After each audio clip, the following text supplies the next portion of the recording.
Hey everybody. Thank you all so much for stopping by my channel, The Magical Solution. My name is Lailani and this is my show, This Is How We Grow.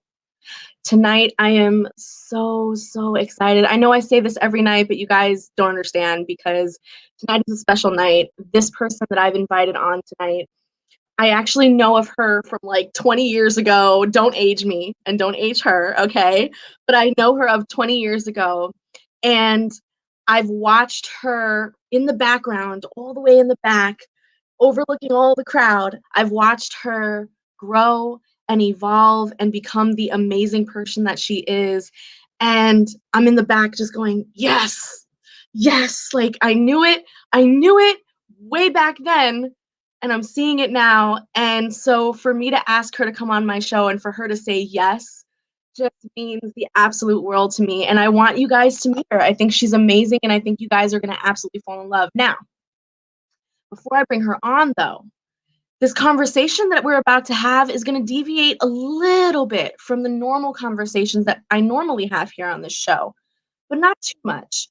And the reason why is because I feel it's time for you, my audience, to understand that spirit and the act of spirit can be found in everything. Our life can be a spiritual life. Everything from drinking your cup of coffee in the morning to taking a shower can be spiritual. And so I want to expand the show to not just invite people who are priests and priestesses, but also to invite influencers, musicians, artists, and in this particular case, a travel goddess. So let's read the bio of this wonderful person before we bring her on. Her name is Evita Turquoise Robinson. Now, in September of 2011, Evita created the NOMADNESS Travel Tribe, an online social community primarily for travelers of color. NOMADNESS was the first of its kind, targeting Black and Brown millennials in the newly coined Black travel movement. The group currently surpasses over 25,000 international members with over 30 regional ambassadors. From the success of the online group, Evita has garnered partnerships with top brands and destinations around the world. This includes Issa Rae, who she co-executive produced the NOMADNESS Project web series on YouTube. In 2018, NOMADNESS Travel Tribe hosted their first festival for Black and Brown travelers and our allies, Audacity Fest. Audacity Fest is an immersive experience that celebrates and creates a safe space for discussions centered around traveling the world for a person and as a person of color. The physical festival has taken place in Oakland, California, Memphis, Tennessee, and in 2020 pivoted into a quarterly, highly curated online experience. Evita's accolades include National Geographic's 21 Most Visionary Women Throughout Travel History, AFAR Travel Vanguard Award recipient, the Route 100, and being noted as one of Entrepreneur Magazine's 50 most daring entrepreneurs of 2018. Evita was also invited to the White House under the Obama administration for their meeting of world's creative changemakers for SXSL, which is South by Southlawn. She now serves as a contributing editor of Condé Nast, Traveler Magazine, keynote speaker, media personality, and TED Talk resident, consultant for destination marketing organizations, and continues her love of seeing the world while writing her first book and developing her own travel television series. I wasn't joking when I said, this is the person that you're gonna wanna follow. She's trailblazing the way for the Black travel movement, and once this train goes, you're gonna wanna be on it. So let's bring her on. Thank you. How are you tonight, Goddess? How are you? I'm good. I'm good. We just got like a tornado warning over here. So I'm like, look, we're going to rock out. We're going to have energy and the universe is going to work with us on this. Where are you? I'm in Newark, New Jersey. Oh, okay. So I'm in New York. Yes, that definitely the storm is heading its way. I was like, hey, where else is there a tornado right now? Yeah. I'm in Newark. Oh, it has been a minute. It has been a minute, and you have done so much. I mean, and honestly, that bio is actually condensed. I've been researching you and learning more about you, and I'm just like, wow, you've done it all, and you look fabulous. Thank you. With all I that, I would have been with sags under my eyes. I would have been a hot mess. No, yeah, it's the life that I've chosen. It's the life that was chosen for me before I got here. I do very much believe that. I feel like we choose our experiences, we choose our parents, we choose our homework, and it's really up to us to have the life experience, that gets us through it. You're right about that. As I was researching about you, one of the, every interview that I saw, every article that was written about you, it always started with, well, tell me about Nomadness. But I want to focus on you. Okay. Because there was a period of time before Nomadness where you were doing this traveling thing all by your lonesome. Yeah, absolutely. And I want to know about that experience. Why did you start that? What made you just pick up from college and say, you know what, I'm going to backpack around the world? Yeah, it was interesting. And it kind of happened just like that. Like a couple weeks after graduation, I moved to Paris 6 weeks after I graduated from college. And so literally and I mean, you knowing me from high school, you'll know that it's not a surprise, but I was the commencement speaker of my college graduation class. And I'm like, I can never shut up. I always got something to say. But it was interesting because when I looked at my graduating class, which I think in 2006 was about almost 800 people that I graduated with, it was a situation where I realized in all the conversations I had, everybody was vying and fighting so hard to get to like the Fortune 500 company. We graduated on a Saturday and people were starting work on Monday. And I said this in my speech. I said, when you look back and think about it, I've been in school since kindergarten. It's time for a break, right? And so for me, it was less like it was taking the academic prowess that I'd now developed after being in school and being in college for all those years. And it was like, I want to go out into the world and figure out who the hell am I? And how do I show up and what does that look like? And so I was nervous the same way everybody else was before graduation, but I chose very consciously and financially, because I was broke as shit, really took this moment to be like, you know what? I'm not going to look for a job right out of school. I'm going to go travel. And I ended up going to Paris and moving to Paris, France for about half of the summer with the New York Film Academy. So my degree was in television and video production, and I wanted a film certification to couple that because I didn't know exactly what I was going to do for my work path. So I signed up with the New York Film Academy and I went to their digital filmmaking workshop, and I ended up deciding to do it in Paris because one of my best friends from high school, I don't know if you remember Brittany Manfredi. I do. Brittany did a study and work abroad through her university for about a year in Paris. And so literally I hit Brittany up and I was like, I don't have money. I'm going to take out a loan for this. I need a place to stay. I'm looking at doing this in either Tokyo, Florence, Italy, or Paris, France. She was like, come, you'll literally live with me. We shared a small flat, an apartment, a bed, everything. We were close in high school. We got even closer living in Paris. And so for me, it was kind of like being able to have that experience, but also have one of my best friends there too, to experience it also. And she came to the premiere of my films that I shot there. It was a very intensive program with NYFA. And for me, it was all about, I realized that the travel bug lodged itself in me during that trip. I dropped myself literally as soon as I got to Paris. I had a weekend before I started my workshop. I dropped it. I went to Amsterdam by myself for the first time. I was like, I don't know what I'm going to do in Amsterdam. I don't want any stories following me home. So I'm going to go by myself the first time and go explore Amsterdam. And then I came back, and that month in Paris was it was insane because it made me fall in love with Paris. I wanted to live there. You couldn't tell me anything about me not living in Paris, nothing. I was like, Paris is everything. And it was because I was doing my art. I was being creative and bridging that. I was learning. I'm forever a student. I think that's why I love traveling so much. I've always been a very curious person, and that has taken on different roles in my life. And as an adult, the curious child in me plays through travel.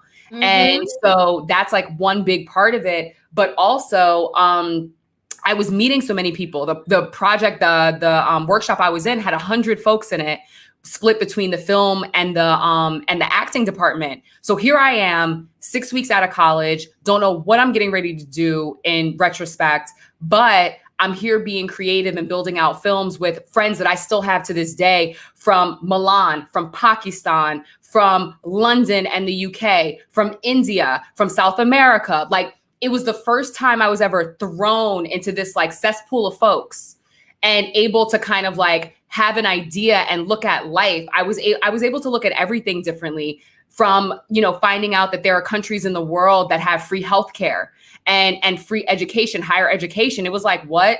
And this was all happening right after Bush got elected the second time. And so there were these political conversations that I found myself gravitating towards, that people were like, where I found myself like defending New York, but not the United States. You know what I'm saying? So it was an interesting time to be out in the world and to learn the things that I did. Even like, I lost a shit ton of weight just being there, because I realized all the preservatives and things that they blow us up with in the United States is not over there. The portion sizes are smaller. Everybody's on a bike or walking. It was just like a whole other world that really, really made me be like, you know what?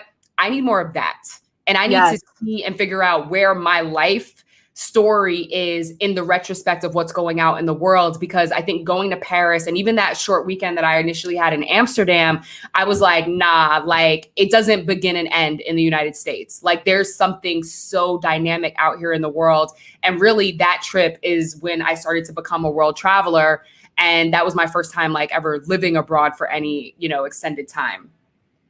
Now, in your travels, it's you know, it's funny that you said that with regards to, you know, seeing how the world worked and how different it was from America, especially with like healthcare and your health and all that, because, you know, you always hear people who have these discussions, or especially around political matters. Oh, you're so uncultured. Maybe if you traveled the world some more, you'd have a better perspective. And, you know, you always get that feeling of like, oh, damn, that's so elitist to say. Yeah, they're like, those people are assholes. Can't afford that. You know what I mean? Yeah. People can't just go out and travel. People don't have PTO for that, you know, but at the same time, there's an inkling of truth to that, because when you see outside of your own bubble, you can look at it from a very, you know, objective perspective. No country is perfect. Let's not get it twisted. Right. Facts. You know what I mean? But at the same time, you know, you can pick and choose. This could work here, that could work there. And you can also, as a country, give something to them that they might not, they might not have. Now, in your travels, you know, were you ever scared? I mean, you know, you had a few friends, but ultimately you were alone. You went out there. Like, were you ever scared? And where'd you get the money to do it? Like, how would you? Each circumstance was a little bit different, especially when I lived abroad. So Paris was through the New York Film Academy. So I was able to actually take out a loan to go through that. And that was like when I got my first credit card, and I was like, we just gonna have to live off this shit. I ate the same thing every day for lunch, literally every day. I ate the same thing every day as part of why I lost weight. I ate the same thing every day for lunch. And I was just like, listen, there is very limited deviation here, because I literally don't have the money for it. I wasn't supported in any way at that time by my family. And so it was just very like, you know, you're going to have to make it work if you really want to do this. And so I did. When I lived in Japan, because I'm a 3-time expat, I lived in Niigata, Japan, lived in Paris, France, and I also lived in Chiang Mai, Thailand. They were all under very different circumstances. So Japan, I actually went out there for a job. I was out there as an English teacher for elementary school students, but I also ended up having mad jobs. I bartended on the weekends at a foreign bar, and I also taught adult classes like 3 to 4 times a week on my nights. And so I was constantly working, and all of it was based around like, you know, the English language. And so that was its own situation, and I was able to make money. And that was when I learned about conversion rates, because the yen was much stronger than the US dollar when I was living out in Japan. And when I used to see my money go back home, I was like, okay, wait, because this is a hustle. This shit is like the stock market. And so I got really, really like informed myself about what it was like with currency exchanges and what that could look like working abroad, living in places that are cheaper than your home country, but still making money in your home country, and also vice versa, moving to places that may be more expensive or comparable to your home country, but their currency is so much stronger. So when you get that check, you're making bank back in the US, you know? So it was learning a lot of those things under certain circumstances. I was also very much a backpacker. I didn't start being on group trips. My first group trip I was ever on was the one I did Nomadness for, the first one. Like, I didn't even know. And so for me, I get a rush. I feel like a woman, like warrior, when I drop myself in a new place and have to figure it out. It's like I said, there's a curiosity in me that constantly needs fulfillment. I get bored easy. So I just travel kind of became that vehicle for me to go out in the world and figure things out. And I think financially, for those that weren't attached to jobs like Chiang Mai, Thailand, I got cast on a YouTube series with this company called Jet Set Zero. So I had actually applied to be a field producer and work behind the camera. They saw some of the blogging I was doing and the extensive travels I had done as a backpacker. And they were like, actually, we want you on the show. So I ended up, that whole conversation completely flipped. And so I ended up moving to Chiang Mai, Thailand, which was supposed to be for 3 months, but I ended up leaving a month early because I got stung by a mosquito and I caught dengue fever. Oh, and damn. So I was in and out of the hospital for a couple of weeks before it was like, yo, I'm pulling the plug on this. I got to get my ass home. And it was like a whole ordeal. It was crazy. Yeah. And so when it comes to fear, I really tell people, put fear in your back pocket long enough to just get on the plane. Right. Once you're on the plane, you can't turn back. And once you step out, your curiosity and your brain kind of takes over in this way where it's like, no, we're not going anywhere. We're going to figure this out and we're going to make the best of this situation. And so you almost have to like psych yourself out by not thinking too hard about it and just getting out there. In addition, I think one of the things that makes like communities like Nomadness so valuable is that now, and my mom says this all the time, she's like, I'm so glad that you created Nomadness. I may not fully understand it, but I'm glad that it's there because even when you travel solo, you're never really alone. Yes. And that's something that I knew just as a traveler and back in the day, and I still got mad respect for hostels, real talk. Like I may have more money and be able to stay at certain places now, but I will always have mad respect for hostels because if it wasn't for hostels, I wouldn't have been able to do it when I had no money and was literally like, yo, this like $10, $15 a night is all I got. That's how I'm coming here because this is all I got.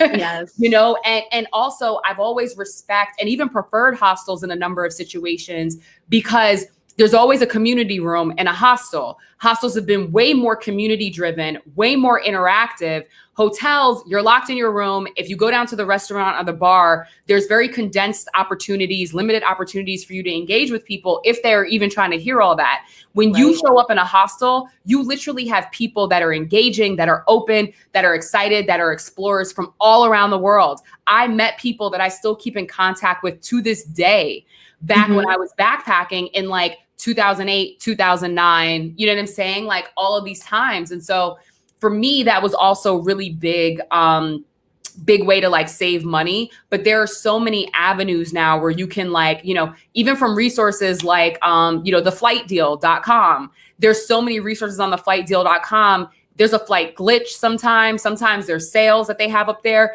It's like, if you catch it and just keep your ear, there's a lot of opportunity that's out there for you to actually go see the world and it not be expensive. I actually think, not right now post-COVID, but before COVID, travel was way cheaper because of the opportunities and the resources that were out than it was when I was like backpacking. Like I wish a lot of this stuff was around when I was a backpacker. Right. Now, when you were traveling, number one, as a woman, and number two, as a Black woman, did you see representations of yourself anywhere? Like, you know, being in Japan, that's a pretty monolithic kind of situation there, you know? Very egalitarian. Yeah. They have a saying that I was taught very early on as a teacher where it says the nail that stands up gets hammered down. It's all about sameness and it's all about falling in line, right? And so that's one of the reasons why I chose specifically to teach elementary school when I was there, because I wanted to catch these kids when they were still in a space of like themselves, right? Before they got into like the education system to the point where like any parts of their personality became like eradicated, you know? And so it was important for me. And I think also like living in Japan was one of the most isolating experiences I had ever had in my life. No family came out. I was dating somebody at that time. He never came out. It was very much me and the teachers that I became friends with through the program that I was out there with.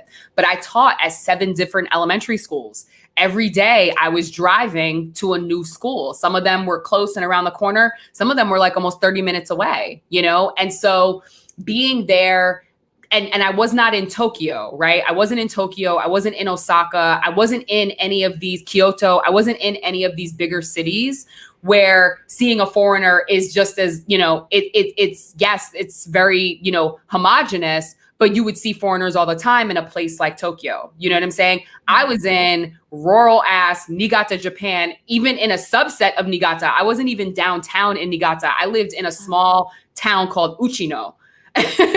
You know, and Ushino was like, I remember literally the anxiety I had and just my body getting used to like the culture. My culture shock was heavy in Japan.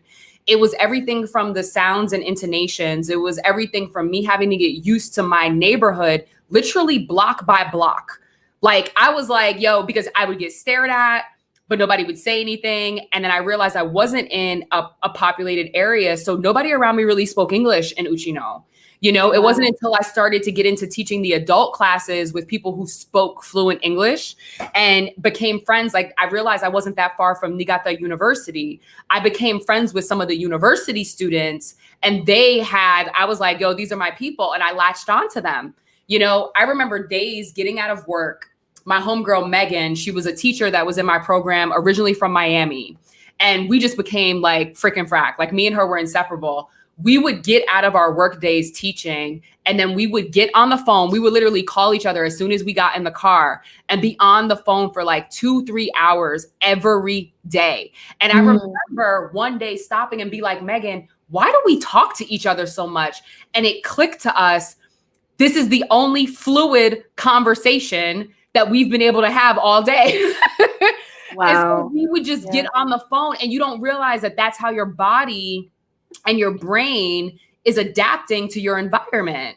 You know, so me and Megan would be on the phone for like 3 hours some days just talking. Meanwhile, I didn't talk to this chick yesterday. It didn't matter.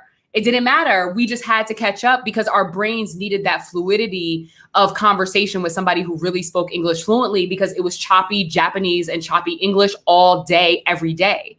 And so it's those experiences, even of just what your body goes through, you know, being there. Japan was very interesting to me as well because I bartended on the weekends, right?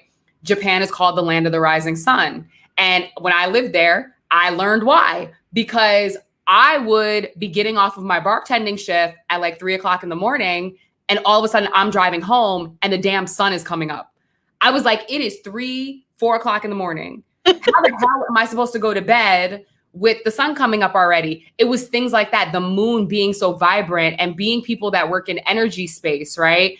It did things to me. To be honest with you, when I first moved to Japan, it completely altered my menstrual cycle.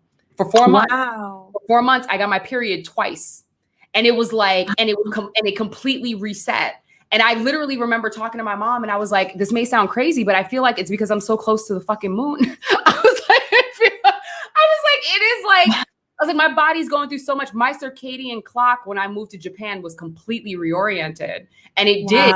Literally, my body's very sensitive. And so it affected my actual body and it completely changed my cycle. And so it's just, Did you ever notice that? Did you ever notice that in other places that you travel to? The effect that it has on your body like that? I never really had. I think the only other place that when I showed up, I was slightly delirious, but it was more so because of the travel time that it took to get there was Samoa. You know, the Peloponnesians, like Samoa was like 36 hours of straight travel. Like I went from New York to LA to Sydney, Australia. Yeah, that's too much. To Auckland, New Zealand, and then from New Zealand to Samoa. Yeah. And I remember like as a woman traveling alone, right? I tend to I try to stay up Because it's like, if I have to take a car ride somewhere, I'm like, I ain't never been to this country. Like, I don't know what's going on. So you try to stay up, right? To stay awake. And I remember I was so dehydrated and so exhausted when I landed in Samoa. And literally we still had a 2-hour car ride to where we were staying on the beach at Tafua Fales, which to this day is one of my most treasured trips. I don't know how many people watching remember the 2009 tsunami that hit really bad. Yeah. Tafua Fales in Samoa, where we stayed was where the tsunami hit. Oh my gosh. In Samoa, they have cemeteries and churches, but a lot of people, they bury their families on their lawn. So imagine like you're going here and you see tombstones on people's lawns and you're just like, what is happening? And then you start realizing everybody died on the same day. And you're like, what happened? And it's because of people that got caught in what they call the wave. And it was from the tsunami. And so we were 2 hours out, but we stayed in Beach Fales. It was a hut on the water, the ocean. Literally all we had was a lamp. We had a mosquito net, a mattress, and a pillow. This was our off the beaten path trip. And it was one of the most amazing trips that we've ever had. You just have to be the certain type of person to deal with the environment, but it was gorgeous. I mean, literally you're going to bed and waking up to the sounds and the view of the ocean, like nonstop. Food is amazing. Taken out of the ocean and they're throwing that shit on the grill and that's your dinner. Like you have these experiences. And so I think for me, I was just delirious from exhaustion and I fell asleep. I went in the car, stopped for bathroom and like water. And the next thing I know, I couldn't hold it. I knocked out in the back of this car and like was just like, look, whatever will be, will be. I woke up. All I remember is this massive Samoan man taking me out of the car and me stepping onto sand and him guiding me to my fale in the middle of the dark. Cause I showed up at like 1 a.m. and he was like, we saved dinner for you. It's in your hut. And I get in there and it's like fresh lobster and cause the lobsters ain't nothing for them. Cause they're like right there on the water. And it was like, they took such good care of me and my crew that still to this day, I keep in contact with them. Lenny, like from Tafua Fales, the driver, like these people are, you know, we were lucky enough that they allowed us to document their stories with the series, the Nomadness Project that I co-executive produced with Issa Rae. So it was like, it's still on Issa's YouTube. And the first 2 episodes are from our trip to Samoa, that trip. That is amazing. Yeah. That is amazing. You had mentioned in a previous interview, the way that you phrased it was, you know, your purpose is to find community, conversation, and culture. Yeah. And I loved the way that you said that because as you're describing all of these adventures, whether you were doing it on your own or with your tribe, there was that sense of community. You always found someone where no matter where you were, you found someone that you can connect with and commune with. You always had that conversation with that person. Like you said, when you were in Japan, you were like, it's the only fluid conversation I had. You know, when you're in that place of isolation, sometimes you need just that one person to just flow with. And then this idea of culture, you know, I asked you before about, you know, whether or not you've seen your face in this crowd of the world. And I know that was part of the reason why you started Nomadness. Yeah. Can you talk about that? Because in your TED Talk, one of the parts that I loved the most was when you said, you know, identifying a problem and solving it. And one of the people that sort of inspired you to do that was a man named Victor Hugo Green. Mm-hmm. And you talked a little bit about him in his book. Can you tell that story again? And for anyone who doesn't know who this person is, here's him. Yeah, Victor Hugo Green was he was a New York City based mailman, and he created what we know as the Negro Motorist Green Book. And the Negro Motorist Green Book was around for a couple decades, and it was a handbook and a guidebook so that African Americans could travel, Black folks could travel around the United States, specifically road tripping during Jim Crow era, where Black people were becoming more affluent. They had transportation. You know, we had a bit of flexibility in the country and internationally. it was a guidebook for safe places to stop for restaurants, for lodging, for car repairs, if you had a tire or something, barbershops, salons, like all of those things, taverns at that point in time. And literally the way that the guidebook is set up, every edition that it would come out annually was literally it's set up by state. And then underneath the state, you have specific categories, and the addresses are there of places that essentially were safe spaces for Black people to travel during Jim Crow. And so one of the biggest compliments that I've always gotten in my work is that Nomadness is like the new age international digital version of the Negro Motorist Green Book. You know, we represent BIPOC travelers, Black, Indigenous people of color, but we do have a very large emphasis on, you know, the Black traveler and what that experience is like, you know, both in the United States, but also abroad. And so Victor Hugo Green really laid the foundation. He even went on to create one of the first travel companies, you know, that we stand kind of like on the backs of. And it's amazing. And I've been very, very fortunate to get access to the original copies of the Negro Motorist Green Book, which are actually housed at the Schomburg Center in Harlem. I've done some projects and been able to go in with some of their archivists at the museum, at the research center, and literally go in the Schomburg and be able to touch them, see and see all of them. You know, I have replicas of 3 of them, but to see how long they were in print, and, you know, there was a train one at one point in time, like there was just so much that I didn't even realize went into, you know, the 2 or 3 decades of Victor Hugo Green doing that. And so I think he saw the same thing that we saw, right? Being an expat, I didn't see a lot of people that looked like me out there, but I knew that they had to be out there. You know, I just had to create the home for everybody to come together. I tell people all the time, Nomadness could have stayed at 100 people, which is what it started with, and I would have been none the wiser. But the fact that it grew by the thousands really early on, and now we're about to cross over 27,000 members worldwide. Woo! It's like, it's the community is necessary. It's needed. The industry is still to this day waking up. Like, I don't think the travel industry really woke up to us until like 2017 is when my schedule really started to pick up. And I became a speaker at a lot of these like prominent conferences and things of that nature. That's when I started to see it. But it's a whole other animal, you know, and dealing with the industry with it. But the communities and the entrepreneurs that their lack has created has been like really abundant, you know, for us, and showing up for ourselves and also for our people, because I had the same problem that everybody else did. You know, I didn't see myself. And so I was like, I'm going to create it. And representation matters. Representation matters all over the world, because it's not just, I mean, there's one piece of it. The one piece is that Black and brown people need to have the experience of traveling. It's just, it's in our blood. We need that.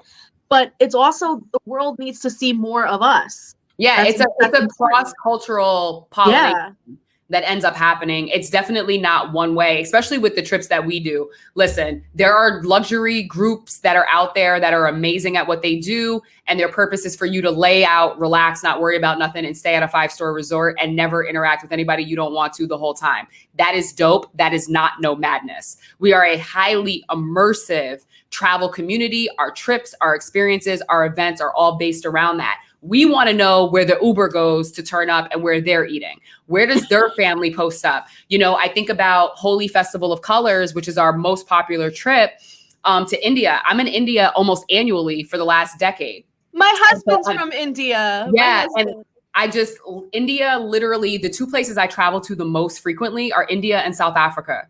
And both of them have such a stronghold on me for completely different reasons. But there's something that I get from both of them. But India really struck a chord with me because I went there as a backpacker. I actually went there while I was living in Japan. And so went through that culture shock, because India is culture shock on a whole other stratosphere. But the people, and I've always gone for Holy Festival of Colors. I went to India twice on my own. And then from then, every time it's been a hosted group for Holy Festival of Colors. And when we go to Holy, we're not at the palace with the like tourism boards, chartered off for foreigners only holy celebration. We're in the neighborhoods. You know what I'm saying? Like, we are in the hoods. We're in people's houses, people's like complexes. We're out at the, what is it? It's the City Palace downtown in Jaipur. Like, we are out there with the people. And it's crazy because when COVID hit, we were in India. Literally, when Trump had his big thing telling all Americans to come back home, we had just walked through security at the Taj Mahal. Oh my gosh. And so literally it was like, listen, and I had to tell everybody, we had a group of 45 people. And I said, literally, we can't do anything. Literally, right? You all flew all the way over here. This is the last itinerary point, and the majority of you came on this trip to see this world wonder. Do not, as somebody at that point, that was like my third or fourth time at the Taj Mahal, and it's still breathtaking. I was like, do not allow circumstances beyond your control to take this opportunity away from you. For the next 3 hours, turn your phone off unless it's to stunt on IG, get your photos. And when we get back on the bus and head back to Jaipur, then we will hit boots on the ground and my team and my staff will be there. And out of 45 people, we had 10 people leave early, but they stayed for the whole trip. Our last day happened to be a free day. And so we were able to actually, people didn't miss out on anything. They were at the Taj Mahal, they did holy, but we had to have a real honest conversation because COVID was a conversation piece as soon as we got there. And so it was like, listen, Holy Festival of Colors is hundreds of people that you don't know coming up to you with color paint and hitting you in the face. That is what holy is. It is one of the most unsanitary festivals that are out there in the world. So I'm like, I get it if y'all don't want to roll through. I get it. And ironically, everybody still did holy. Everybody still did holy and nobody got sick on that trip. Thank goodness. Because we were all praying. It was like, look, all right, 2-week incubation period. Holy's on March 9th. I was like, if nobody's sick by March 24th, we good. Yep. So speaking of, so now that we're entering into the space of your Nomadness Tribe, which is amazing and everyone needs to know about it. I have this question that's been burning inside of me because I remember the very first post on Facebook about saying, this is something you were going to be doing. And if you want to be a part of it, this is how much, you would have to put in. And I remember looking at that post going, what? And like me, myself, I was like, I kind of want to do it. Do I want to do it? Oh my God, that's so scary. And I'm like, what's going to happen? Like, I was nervous. So my question to you is, how the heck did you build trust with strangers to give you money to take them around the world? How did that happen? I have no clue. I mean, I don't. I think it's show-upmanship. I think now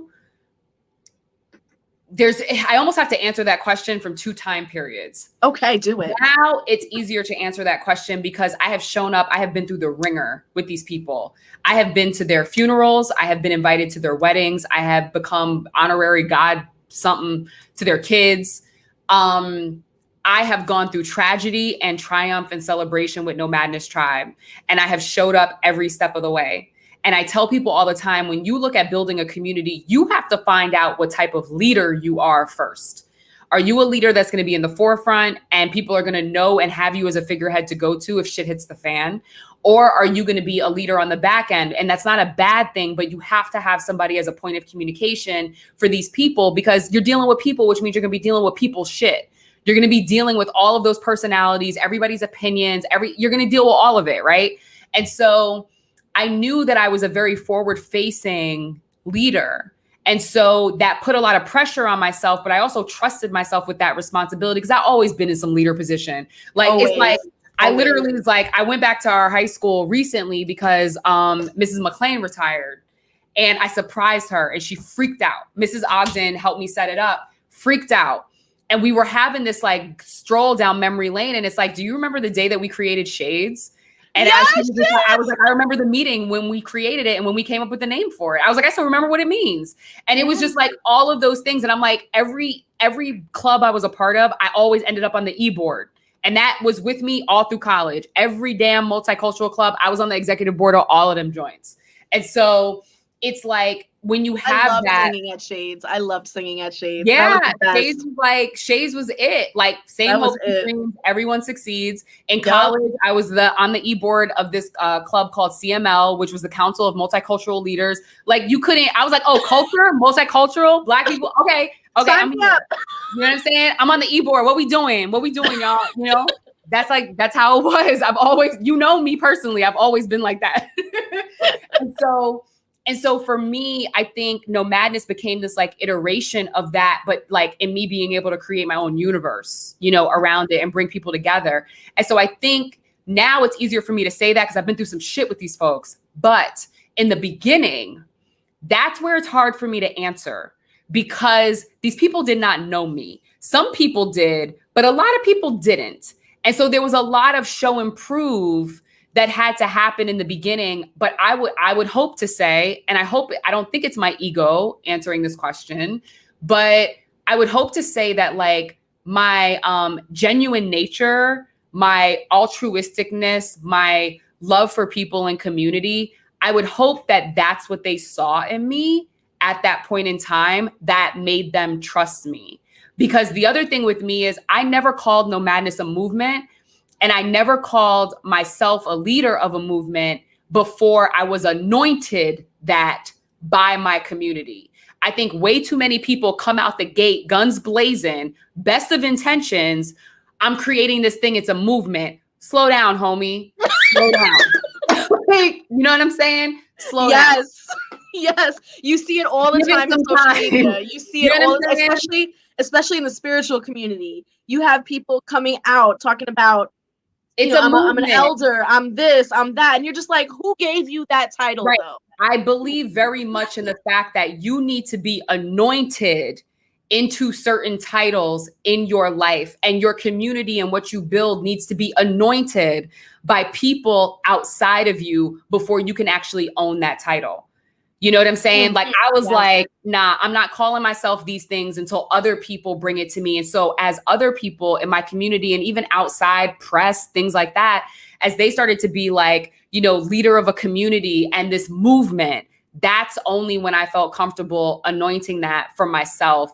Because to me, it was like the community, I'm like a vessel.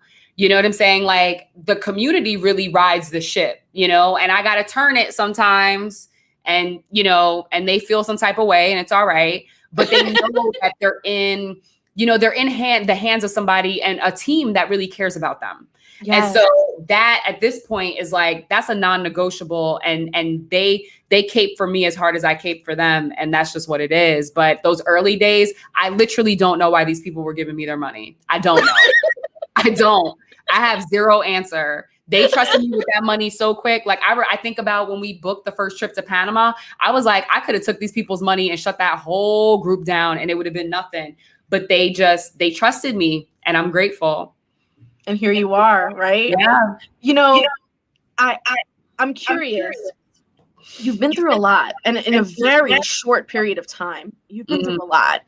And you're not just, you know, someone who's just going with the waves, even though technically you are. You're allowing this process called life happen, and you're riding it, and you're taking control and riding it. But at the same time, were there ever moments of doubt? Were there ever moments every day you had to reinvigorate the faith within your own personal brand, within your own entrepreneurship? And what did that look like? How do you get through that? I mean, I'm doubtful. I'm scared all the time. But I'm scared all the time because I'm constantly evolving, pushing, moving to the next level. I'm very crazy. And like in a good way, I'm crazy in that it's like craziness mixed with being a really good executioner. Like I don't just talk about it. I'm like, I don't even like finisher. Talking about it.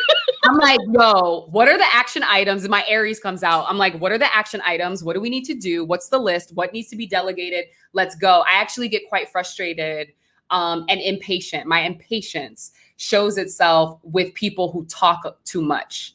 Like, and I don't mean just in general, but I mean people who are like, oh, I got this idea and blah, blah, blah, blah, blah. And I'm like, okay, so like the log line and like where are the action items that are attached to it? And so for me, I move and I live life with a sense of urgency. Sometimes that's great in business because it keeps us innovative and creative and ahead of the fold. But then there's times where I need to sit down and slow down, and make sure that I'm breathing and making sure that I'm taking in like all that's being done. I'm such a hard worker that it's like, okay, great, got this. Like, I remember the first time we were in the New York Times, it was like wild. And I was immediately talking about the next thing. And I have friends in my life who are like, hey, yo, chick, yo, hold on, sit for a second. Like, I need you to breathe this in. Like one of my good friends, Devin, when I got 50 most daring entrepreneurs from Entrepreneur Magazine, to this day, that's one of my favorite accolades. Like, I'm not a big person that's trying to like get all these accolades, but that one was one of the dopest. And still to this day, I have an amazing relationship with the editor-in-chief of Entrepreneur Magazine, Jason Pfeiffer. He's one of my favorite people online.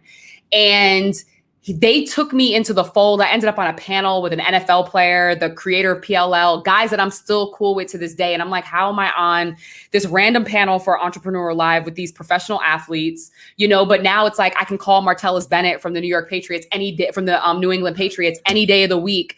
And these guys are like my brothers now. Like I was going to lacrosse games to support Paul Rabble and the PLL, which I didn't even know existed before I sat on that panel with him. Like, so many amazing opportunities have opened up in how I've shown up in this space.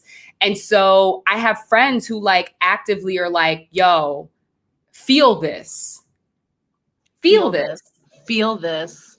Like, sit down, be quiet for a second and feel this. And also allow the people that love you to celebrate you, And it doesn't have to be anything crazy, but just feel this. Give space to feel this.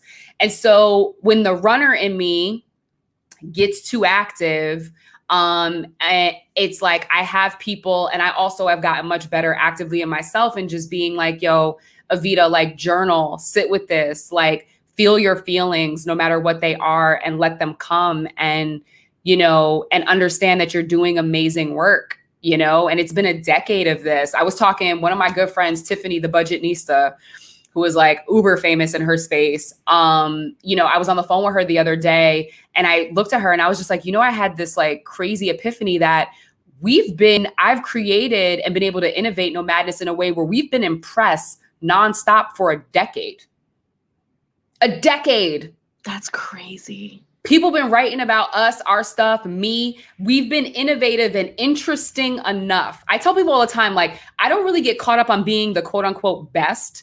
I don't get caught up on, like having all of that shine. I want to be interesting. You know what I'm saying? Like, I want to be on like Time's 100 most like creative or innovative or influential. I want like those lists. You know what I'm saying? I want to be creative enough where people are interested in, I want to learn more. What is this? I want people to be like, what is this? Because that curiosity leads them down a rabbit hole. And I think that's where true connection comes. Because anybody can get an award and people be like, yeah, congratulations. And it's like an afterthought. But if somebody's like, ooh, what's this? Yes. You got to them. And I like sticking to people. I like it to make it sticky. That sounds crazy. That sounds fucking crazy. It grows on you like a fungus. But yes, that's what I mean. But okay, so if that's the case, so we've taken this roller coaster ride with you throughout your journey. We started off with your just unending curiosity to start traveling. We saw you sacrifice your money, eating the same things every day, losing lots of weight, your body changing, situations, right? We watched you, create a movement in which the only credentials you had for these strangers was just being your genuine, awesome self. Then we saw you move into this space of, okay, the train has started. We are moving. Yeah. Let's do this. Let my ability to execute everything just happen. Let my sense of urgency take over. let me do. Now you're at a space where technically, yes, you have been anointed a leader in your space, and an amazing one at that, honestly. And you're allowing yourself to feel it, to be celebrated. Where do we go from here? What's the next steps for Evita? What are you thinking about these days in your personal life, and even for your business? What is it that you want to do? Yeah, for the business, it's we have some next level, some stuff I can't talk about, but we have an amazing program that we're going to be a part of for about 9 months. That's going to go to the next level. It's actually going to lead me to create another business that I believe NOMADNESS will become a client of. And kind of like go in the fold and like mix them together, because the community is so valuable, but it's also just so impactful. Like I've had memories around the world with these people. I've had some of my best friends I've met because of NOMADNESS at this point. And so we look forward to continuing the trips. Next year, Audacity Festival is coming back in New Jersey, the weekend of September 9th to 11th, 2022. Woo! Yeah, it's going to be in Newark, New Jersey. So it'll be local. We're going to be able to go to the next level with a lot of the things. Some of it I can talk about, some of it not. I've also, as you said earlier, been pitching like the shows and things of that nature. I think for me, I'm in this space of just like also family, like building out what my definition of family looks like. I want to be a mom, and it's like, and my road to that may be something fairly unorthodox and non-traditional, and I'm cool with that. I just think when have you ever been traditional? Like seriously, like it's funny because my next door neighbor that I share a wall with in my living room is an astrologer. He just moved, but he's an astrologer, and he's done readings for me all the time. And like the last reading that we did a couple months ago, he was like, so what's your plan towards like motherhood? He's like, I'm seeing something very unorthodox for you with like, and he's like, unorthodox can mean so many things. And I'm just like, look, at this point, I just want like, give me like a healthy pregnancy, a healthy baby to start building a beautiful, expressive, creative, world-traveled family. And like, that's what it is, And so, and it's like, all of it's going to fold into it. Like Tribe makes fun of me. They're just like, look, when you have your kid, you're going to have like a 5-year-old running around here, like on NOMADNESS trips, like blowing up your spot. Like my mama said, you're on her list. They can be like, what the hell is this kid talking about? But it's like, I see it, and I want a worldly family. I want it to be something that like, I can take these things. I say the 3 things I want to pass down to my kids are my passports, my journals, and generational wealth. Those are the 3 things, because I want my passports to breed just like their curiosity, but also knowing, like, I want to see my great grandkids, like, and grandkids look at my passports and be like, wait, what? Like, yes. What's happening here in Cambodia? Oh my God, you're like, that would be the story that we all saw as a kid. Do you remember like those shows like the Babysitters Club? Right. Where, like they would go into their grandmama's attic like, and find out some damn treasure map. It's like the Goonies, like New Age. You know what I'm saying? Like, yes. Somebody's like, your auntie was like this famous travel person. And it's just like, I know. And now that makes sense as to why I'm like this vagabond. Like, there's a whole story there. Like there's a whole series there. You've already created it. You're going to do it. It happened. Yeah. Those are the things that I want. And so I've been in this very like, this year especially, like I went through a really traumatic breakup last year with somebody that I thought I was going to build that out with, and it didn't happen, all for the better, I believe now in retrospect. But it's like, I'm ready for that. I want to see what mommy Evita looks like and what type of beautiful, awesome, self-assured, creative human being that I would like bring into this world. Oh, that baby will be such a freaking badass. I personally like, literally this baby will be born into like a cult and like not even, I was like, I'm gonna have to get storage units for all the stuff that people are gonna get. Like literally, I was like, this is not gonna be able to get away with shit anywhere in the world, because there's gonna be mad Tribe aunties and mommies like, what? Everywhere, yes. I know your mother. I'm be like, here we go. So I need to ask you, if there is someone out there who wants to start a business, whatever that business may be, they are a young, BIPOC female. Mm-hmm. What kind of advice would you give? You have to just start. We get too caught up in perfection.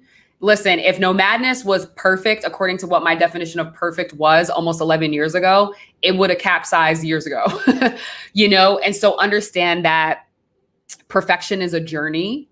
It's not a destination. So give yourself some grace. Understand that failure is also a part of the process. Give yourself some grace. It's all about learning and figuring out who you are. And if you are based out of a community space, like if you're building out, depends on if you're doing product, service, whatever. But I would say community is everything. Community essentially is commerce at this point in time. Yeah. When you think about all the things and the way that social media kind of like fosters, you know, I could have tried to take VC money super early on, lost all my damn equity in my company and been like trying to scale at somebody else's benchmarks. Mm-hmm. I consciously decided not to and to retain it. And there's certain levels of success that it might have taken me a little bit longer to get there, but I've been able to get there and I still own it.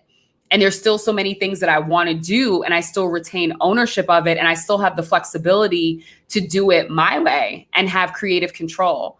And so to me, that became more important than a lot of the other stuff, if not all of it, you know? And so it's really important. It's just really important to be able to have that, but don't get caught up in like analysis paralysis, thinking that everything has to be perfect, because done is better than perfect. You got to get to it.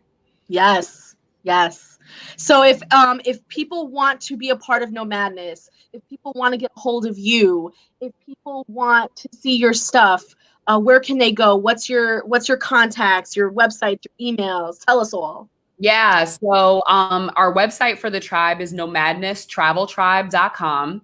And you can literally, there's a tab there at the top that says join tribe, and you can follow that to our Facebook community. That's where we're over 27,000. And you can also follow us on social media. We have amazing BIPOC travel content on Instagram. So at Nomadness Tribe is our Instagram and our Twitter. And for me, you can see it here on the screen as well. At Evie Robbie is my personal stuff. And one of the things that you're seeing more of on my pages is really being like a BIPOC community storyteller on both the domestic and international level. Amazing work that I just got done doing with Detroit, interviewing some of their like various cultural neighborhoods, but like entrepreneurs, artists, activists. That's a lot of the content that I'm working on the back end to be able to show that type of exploratory nature in different places around the world, because our stories are everywhere and we know that. But I want to also be one of the hosts and one of the people to really amplify that to the world. Evita, thank you so much for coming on here tonight. You're welcome. This was so much fun. And there was a little hint of catching up too that I thought was just perfect. It was needed. Thank you. Thank you. Thank you. And to everyone who stopped in to watch, and for those who are watching on the replay, thank you guys so much for joining us. And make sure that you like, subscribe, share, comment. This is how we grow. Bye, guys. Bye. Thank you.